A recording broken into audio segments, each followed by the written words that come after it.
কেনাকাটা কেনাকাটা কেনাকাটা প্রতিদিনই প্রায় কেনাকাটা করতে বেরোচ্ছি।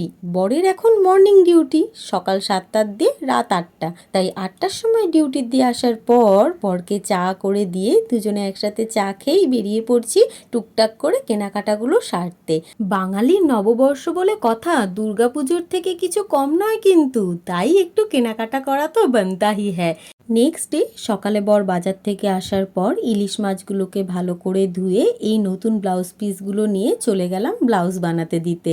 আর এই দিকে বাড়িতে এসেই তাড়াতাড়ি করে রান্নাবান্নাটা সেরে নিচ্ছি। ছাদের দিয়ে জামা কাপড়গুলো নামানোর পর আমার এই ছোট্ট বাবিনটা আবার জামা কাপড়গুলো ভাঁজ করে আমাকে অনেকটা হেল্প করে দিয়েছে। তারপর তাড়াতাড়ি রান্না সারতে সারতে দেখি এদিকে ঝমঝমিয়ে বৃষ্টি শুরু হয়েছে।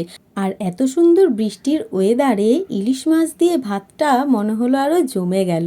রাতের বেলায় আমার বাবা এসেছিল। বাবিনের পয়লা বৈশাখের যেই জামা কাপড়গুলো বাবা মা দিদি পিকলুদা কিনেছে সেইগুলো দিতে এসেছিল। সঙ্গে ফ্রুটি চিপস অনেক কিছুই এনেছে বাবিনের জন্য, আর যেগুলো পেয়ে বাবিন খুশিতে দাদুকে একটু আদরও করে নিচ্ছে।